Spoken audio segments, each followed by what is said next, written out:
hukum tu sendiri. Harakat mim tu hukum tu. Maksud hukum tu ialah menetapkan sesuatu dan menidakkan sesuatu. Menetap dan menidakkan sesuatu tu hukum. Jadi hukum, hukum. Kemudian kalau dikatakan hukum adat tu pula lain pula hukum adat. Bagi malam ni nak bagi biasa dulu dengan perkataan hukum adat tu apa dia? Hukum bagi kita faham. Benda kita tak pernah dengar. Selama hari ni kita tak pernah dengar. Ada hukum ni, hukum adat pula. Bukan adat Pepatih Negeri Sembilan, bukan adat Kedah, bukan adat Kelantan, bukan adat Terengganu. Tu adat tu lain. Adat tu kebiasaan orang tempatan tu dia buat apa. Kalau orang datang sambutan dia macam ni. Tu adat. Yang ni adat dari segi perkara yang berlaku, yang terjadi tu. Jadi, iaitu keputusan. Tadi dah sebut penetapan, hukum tu. Atau penolakan. Pada kebiasaannya berlaku atau yang pernah berlaku. Perkara yang diputuskan dengan sebab terjadi berulang kali dan berlaku sekurang-kurangnya 2 kali. Jadi hukum adat ni ialah keputusan. Keputusan pada benda yang berlaku.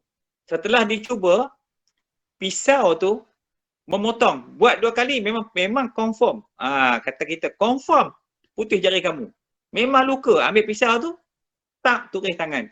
Ataupun ambil api tu, bakar. Sekali bakar sakit. Kali kedua bakar, serupa tu juga sakit.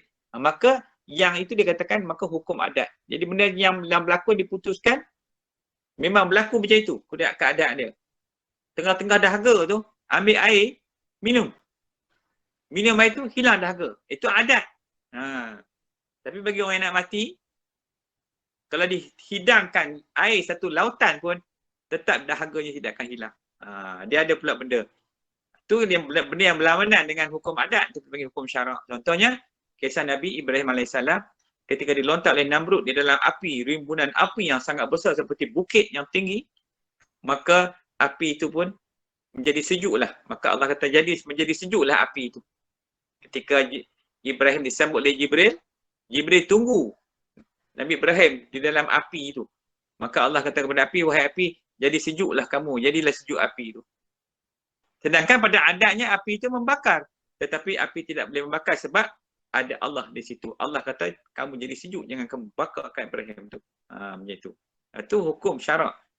Bila hukum syarak tu lain pula. Kita makan ubat. Pada adatnya, orang yang makan Panadol tu hilang pening. Makan ubat kecil manis, hilang kecil manis. Kurang kontrol kecil manis. Darah tinggi, makan ubat darah tinggi. Sakit kanser, makan ubat kanser. Tapi apakah ubat itu menyembuhkan? Pada adatnya lepas makan Panadol, tak sampai 10 minit, lega sudah. Maka Panadol pun iklan lah dalam TV. Apakah saya ada masa untuk berhenti buat kerja ni? Dia cabar. Maknanya seolah-olah ubat tu dah jadi Tuhan. Walhal pada adatnya, ubat tu tidak memberi bekas. Pada adat nampak macam ubat tu berkesan. Sama juga dengan kita bawa kereta. Kita nak kata apa? Bawa kereta tu, minyak yang menjalankan kereta ke? Pada adat, minyak ya. Tapi syaratnya, apakah minyak tu berkuasa untuk menggerakkan kereta? Payah nampak ni. Tak percaya kamu jangan tuang minyak tu. Boleh berjalan tak? Tak berjalan lah kereta tu sebab adat pada kereta tu ialah kena ada minyak. Kalau tak ada minyak, tak berjalan kereta tu. Pada adat, kapal terbang tu kalau tak ada turbine enjin, tak terbang dia atas tu. Pada adat, tapi apakah pada syarak minyak tu kapal terbang tu yang memberi bekas sehingga kapal terbang tu boleh terbang? Apakah begitu? Jadi tak kena balik pada Allah juga. Sebenarnya yang walaupun pada adat minyak yang menggerakkan kereta, tapi hakikatnya yang menjalankan kereta itu adalah Allah Subhanahu Wa Taala. Inilah kita nak bahas ni supaya kita jangan berpegang kepada kekuatan adat itu memberi bekas. Kerana hakikatnya yang memberi bekas itu adalah Allah Taala. Kita makan ubat nak baik, tapi berapa orang ramai orang makan ubat tak baik. Itu satu hal lagi.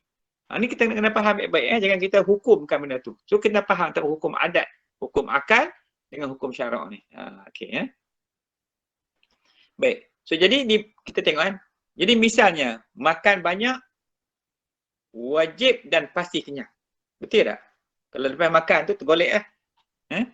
Kerana pada kebiasaannya dah kita cuba. Berapa tahun dah umur dia? Kan? Umur dah 50 tahun dah. 50, nak masuk 58, nak masuk 9 dah. Dia duduk risau, takut rambut tubuh jadi putih. Dia duduk kata umur dia belum lagi, baru 50 lebih. 50 lebih. Tak boleh sebut lebih pula banyak tu takut. Takut rambut putih. Nanti susah tengok. Okey. So jadi, dicuba dah. Makan je, kenyang. Makan je, kenyang. Minumnya hilang dahaga. Itu pada kebiasaan. Maknanya pada adat kebiasaannya macam itu. Dengan lain perkataan, hukum adat ini ialah perkara yang mensabitkan satu perkara dengan perkara yang lain. Umpama, makan dengan kenyang. Dia mesti ada dua benda. Sebab dan akibat dia. Minum, hilang dahaga. Makan, kenyang. Itu contoh. Bakar, api terbakar. Cucuh api menyala. Dia mesti ada dua benda pada hukum adat tu. Dia kena mensabitkan satu perkara dengan satu perkara yang lain. Itu macam tu. Kemudian berlaku adat pula, kebiasaan berulang-ulang itu ada 4 perkara. Ni 4 perkara ni berlaku dalam hukum adat. Yang kebiasaan yang berulang-ulang. Yang pertama sekali, ada dengan ada. Nanti bila hafal lah. Nak kena hafal benda ni lah ni, hukum adat ni. Seronok dalam mengaji ni. Bila kita dah hafal hukum ni, kita bercakap dengan orang, jadi seronok pula ilmu ni. Lepas tu kena yang hafal. Bila hafal tu kita tahu. Baik, ada dengan ada. Macam mana ada dengan ada?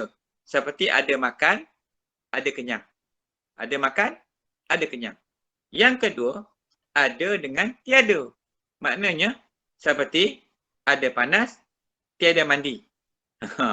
Ada panas, tapi tiada mandi. Memanglah kalau dah pergi mandi, hilanglah panas juga.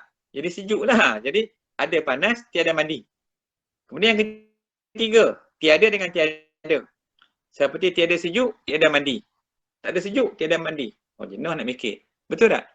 Tak ada sejuk, tak ada mandi. Mesti sejuk, contohnya. Tak ada sejuk sebab dia tak mandi. Mana ada sejuknya? Sejuk hanya datang apabila dia mandi. Maka datang sejuk. Datang sejuk bisa lepas dia mandi. Yang keempat, tiada dengan ada. Seperti tiada lapar, ada makan. Tiada dengan ada. Tiada lapar. Dia tak ada rasa lapar pun. Tapi ada makan. Tak ada rasa lapar. Tapi makan tu ada. Inilah contoh. Kita boleh bincang ringkas-ringkas. Bagaimana kedudukan tentang 4 perkara ni. Ada dengan ada. Ada dengan tiada. Tiada dengan tiada. Tiada dengan ada. Ini kita nak sabitkan benda adat. Ini benda adat yang kita bincang ni. Benda adat secara bukan syarak, benda adat. Kita hidup ni dalam dunia, dalam alam ni ada adat. Bukan kata adat patih tadi tu. Adat itulah adat ini bukan adat negara. Adat daripada negeri-negeri lain. Contohnya gitu kan. Itu adat. Kebiasaan ni adat dari segi hukum. Gitu.